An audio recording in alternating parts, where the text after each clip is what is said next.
Hello po uli, ha? Well, tayo po ay nagbo-broadcast again. Nagkaroon na ng desisyon ng impeachment court. At gaya ninyo, alam ko, nahehelo rin ako. Ano ibig sabihin ng desisyon na yan? Unahin po muna natin by saying kung ano talaga yung naging desisyon. Ang naging desisyon po, matapos na naging impeachment court ang Senado, ay unang-una, ibalik yung impeachment complaint sa Kamara de Representante para una, magkaroon ng sertifikasyon na hindi nalabag ang saligang batas sa pag-transmit ng pang-apat na impeachment complaint sa Senado. At pangalawa, pagdating ng 20th Congress, yung intensyon ng Kamara de Representante na ituloy ang prosecution ng impeachment complaint sa Senado sa ilalim ng 20th Congress. Ang tanong, pabor beto o hindi kay Inday Sara? Well, pabor at hindi pabor. Yan ang aking kasagutan. Ang nais ko sana mangyari, at nakita kanina naman, sinabi ko yan, ay mag-convince sila sa impeachment court, mag-move for dismissal, gaya ng gustong mangyari ni Senator Bato at saka ni Senator Robin, dahil kapag na-dismiss na yan, dahil wala ng oras para litisin ng impeachment complaint na yan, hindi na po pwedeng ma-question sa Korte Suprema kasi yan ay desisyon na ng Senado sitting as an impeachment court. At sa saligang batas, at nakasaad talaga doon na the Senate shall be the sole judge sa impeachment trial, no? So yun yung garantiya na hindi po pwedeng mabaliktad yung pagpapabasura ng ating Korte Suprema. Pero hindi yan po ang nangyari kasi hindi naman yan ang nangyari sa impeachment court hearing today, no? Ang nangyari po ay ipababalik lamang sa Kamara de Representante para sa sertifikasyon na hindi nalabag ang saligang batas doon sa prohibition ng more than one impeachment complaint sa loob ng isang taon. At pangalawa, yung kagustuhan nga ng 20th Congress na bubuin na ng ibang mga kongresista na ituloy pa rin ang impeachment trial. Now, bakit ko sinasabi na ito ay win kay VP Sara? Well, win siya kasi may posibilidad na kapag nagbagong liderato ng Kamara de Representante at nabago ang ihip ng hangin at magkaroon ng desisyon ng Kamara na dahil wala naman talagang public support yung impeachment na yan, po pwede sila magdesisyon sa ilalim ng bagong speaker ng Kamara de Representante, either na, unang-una, wag nang pagbutuhan kung ito nga ay violative ng saligang batas, in which case, hindi talaga matutuloy ang trial sa Senado, o kaya naman, pangalawa, sa 20th Congress, kung magkakaroon ng bagong speaker at magkakaroon ng bagong ihip ng hangin, magsabi sila na hindi nila itutuloy ang impeachment trial. So kapag nangyari ito, siyempre, hindi na malilitis si VP Sara, good as dismiss na yung impeachment complaint. Pero bakit ko sinasabi na hindi rin to win kay Inday Sara? Kasi hindi na-dismiss ang impeachment complaint. So ngayon, mag-aantay tayo. Ano ang magiging desisyon ng current Congress dun sa issue na nakabinbing ngayon sa Korte Suprema, at ang issue naman talagang yan ay dapat ma-desisyon ng Korte Suprema. Sa akin, mabuti na rin yung pagbalik ng issue sa Kamara de Representante kasi alam ng Korte Suprema na kailangan magbigay sila ng kasagutan. Ngayon kasi, hindi gumagalaw ang Korte Suprema either way kung tama yan o mali. Kasi alam naman natin, ayaw maghimasok hanggang mga ari ng Korte Suprema kasi ang mga nagdidesisyon dyan ay merong mandato galing sa taong bayan. Ganun po kasi yun eh. Ang tawag po dyan is judicial restraint, na kapag ang usapan ay usapan ng mga mihalon ng bayan, hanggat maaari hindi makikialam ang Korte Suprema. Pero at the same time, bagamat may ganyang judicial restraint, may obligasyon din sila na kapag nalabag ang saligang batas, kinakailangan magbigay sila ng desisyon. No? Yan nga po yung sinasabi na certiorari powers ng Korte Suprema, na ultimately, tanging Korte Suprema lamang ang makapagsasabi kung ang gawain ng kahit ang ahensya ng gobyerno ay labag or konforme sa saligang batas. Dahil ang trabaho ng Korte Suprema ay itaguyod yung supremacy ng ating saligang batas. Pero at the same time, siyempre, bilang supporter ni VP Sara, akala ko tutuldukan na yan. Kasi ang issue talaga, dapat bang ma-carry over yung impeachment complaint sa 19th Congress to the 20th Congress? Itong desisyon ng Korte ng Senado ngayon, hindi niya sinagot. It can go either way. Desisyon ng Kamara kung itutuloy nila sa 20th Congress or desisyon ng Senado. Ang problema dyan ay pag magdesisyon ang Kamara de Representante na dapat ituloy nila sa 20th, pwede bang mag-complain ang Vice President na panibagong impeachment complaint na naman yan? Kasi yung impeachment complaint na hinain ng 19th Congress hindi naman po pwedeng mabuhay yon sa 20th Congress. Kung titignan natin ang President ng Amerika, dahil yung trial ang pinag-uusapan na panibago. Pero kapag ang nangyari ngayon ay binigyan nila ng discretion na kung itutuloy nila o hindi sa 20th Congress. So nagkaroon na naman ng panibagong constitutional issue. Yan ba ay paglapag doon sa prohibition na multiple impeachment within 1 year? Kasi lumalabas under the 20th, paano naman nila mapapatuloy ang impeachment complaint na hinain ng 19th Congress? Bagamat ang logic ni Senator Cayetano at saka ni Senator Cheese kanina ay dahil nga bago na ang Kamara ng Representante, walang kaduda-duda, ay hindi continuing body. Kasi pagdating ng June 30, bago talaga ang komposisyon ng Kamara, no? So, hindi ko lang maintindihan kung paano nila masasabi na mapapatuloy ang prosecution ng isang impeachment complaint na inaprobohan ng 19th Congress. Kinakailangan siyempre, aktuhan na naman yan ng 20th Congress. At kapag inaktuhan niya ng 20th Congress, hindi ba yan ay prohibited second impeachment complaint?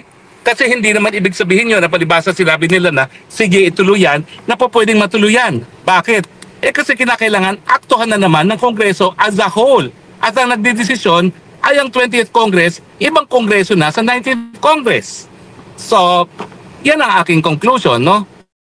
Hindi siya complete win, hindi rin naman complete loss kay BP Sara.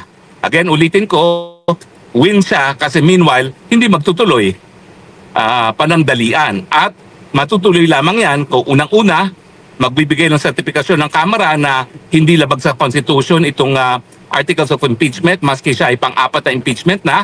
At pangalawang isang implikasyon dyan, nagpapahiwatig talaga sa Korte Suprema na dapat sila magdesisyon. Kasi ang Senado mismo hindi sigurado kung talagang tama ba yung pag-file ng Articles of Impeachment bagamat siya ay pang-apat na impeachment complaint na, no?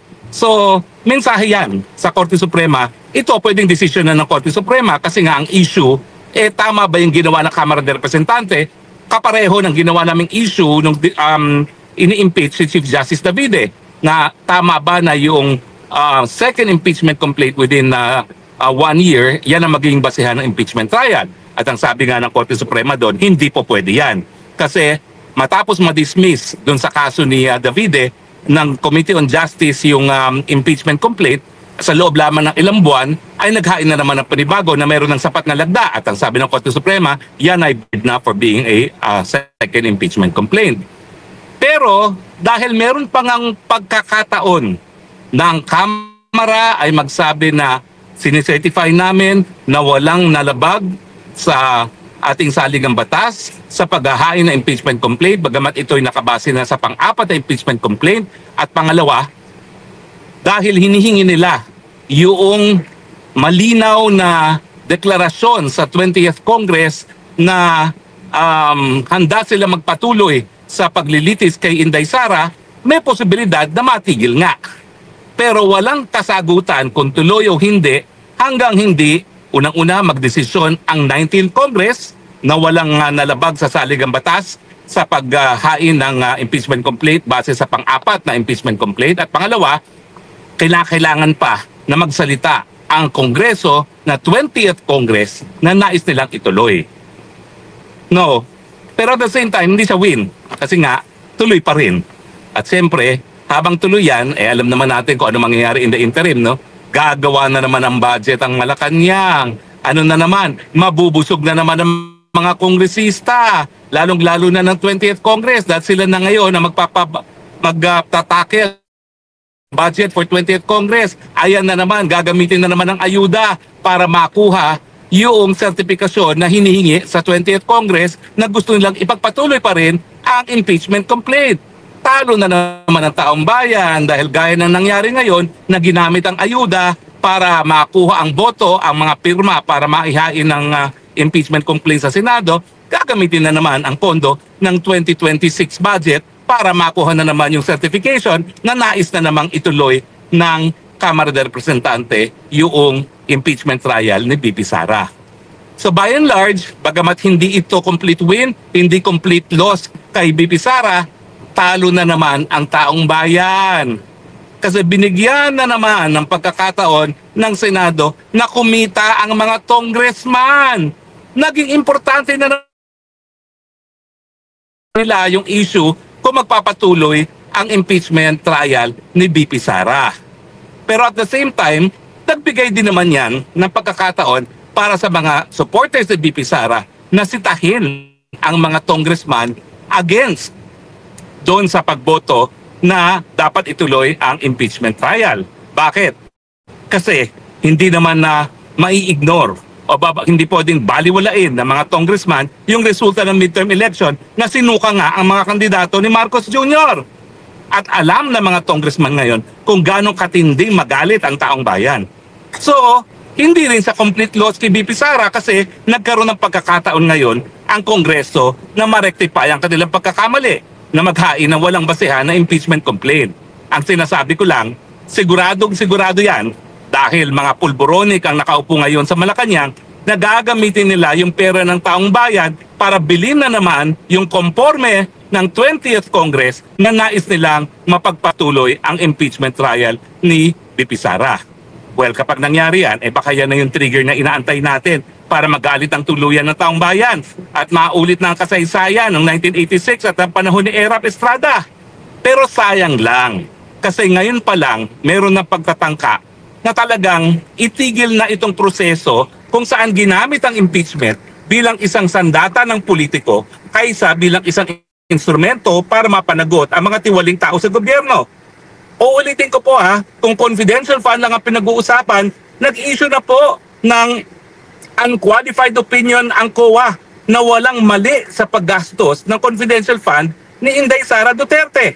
At uulitin ko rin po, kaya nga ang tawag dyan ay confidential fund, may mga gastos na hindi dapat isinasa publiko. Lalong-lalo na dahil ito ay may kinalaman sa national defense. So ngayon, may dagok na pa rin kapag natuloy ang impeachment complaint kasi unang-una, mawawala yung saysay na meron tayong tinatawag na confidential fund at pangalawa, syempre, yung realidad na talaga namang ginagamit itong impeachment trial nito bilang instrumento para sirain ang VP Sara. Pero alam mo, ultimately, sa track record naman ni VP Sara, kahit anong gawin nila, siya pa rin ang pinagkakatiwalaan at pinaka-a-approve na opisyalis ng ating bayan.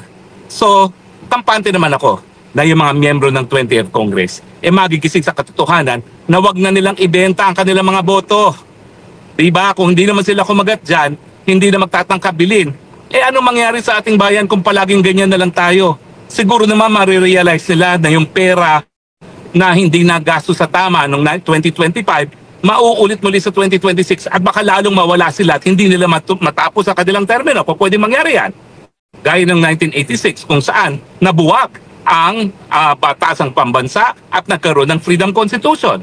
Di lalo silang wala sa kagustuhan nilang magkaroon ng malaking tongpats, baka lalong mawala ang tongpats. Kaya ang advice ko sa ating mga incoming congressmen, bagamat marami dyan ay mga na-re-elect na, mag-isip-isip kayo. Baka yung hindi pa nangyayari na mawala kayo lahat sa pwesto dahil sa hagupit ng galit ng taong bayan kapag pinagtuloy itong impeachment trial nito, baka magkaroon na ng katuparan. Pero I agree, hindi ko alam ba't gagawin ganyan ang desisyon. Hindi ko alam kung bakit hindi pa itinapos completely ang wala namang saysay na impeachment complaint na alam natin na politika lamang. Pero ganun pa man, may pagkakataon pa rin at kaya nga po ngayon, importanteng iparating ang inyong mga boses. Iparinig ang inyong mga boses dahil ang ating mga kalaban, yung nagsanib puwersa na Dilawan, Loyalista at CPP-NPA, napakaingay, akala naman nila, maniniwala tayo sa kanila. Siyempre, natutunan na natin na kinakailangan na sinasabi nila, hindi lang dapat tama talagang sinasabi nila kung hindi nang gagaling din sa mga kapanipaniwalang mga personalidad. At sa ngayon, alam naman natin, wala na tayong tiwala dyan sa CPP, NPA, mga loyalista at mga Dilawan na nagsanib puwersa na. Well, anyway, ang intensyon lang naman po natin ay mapaintindi ko anong nangyari. At ang aking fearless prediction naman, well, pagkakataon na ng mga kongresista na ituwid ang kanilang pagkakamali. At pagdating naman dito sa mga senador ngayon na paalis ng 19th Congress, hugas kamay ang naging epekto dyan. Hindi nila masasabi hindi pwedeng magreklamo si Inday Sara na ipinako siya sa krus. Pero at the same time, hindi rin naman nila masasabi na pinigilan nila ang pagpako sa krus kay Inday Sara. Talagang ang naging sumatotal, nais sila maging miron, imbis na sila ay gumawa ng kasaysayan para sa kabutihan. Well, yun lang po. Sana nakatulong nga po sa inyong intindihin ang mga nakakahelong pangyayari sa Senado ngayong araw. Pero yan naman po ang ating adhikain. Mapaintindi ang hindi madaling maintindihan sa larangan ng batas at sa ating saligang batas sa ordinaryong mamamayan. Dahil kayo po, mamamayang taong bayan, ang tunay na soberenya sa ating bayan. Maraming salamat po sa inyong patuloy na pagtangkilik. Nakikita niyo po, natutulog ang Mother Dragon. Tulog nga po siya, kaya hindi siya nagkakay. Pero hanggat sa muli po, ito po inyong Spoksang Bayan nagsasabi, I love you, Philippines. You're the only country I have, only country I love. God bless the Philippines. Bye!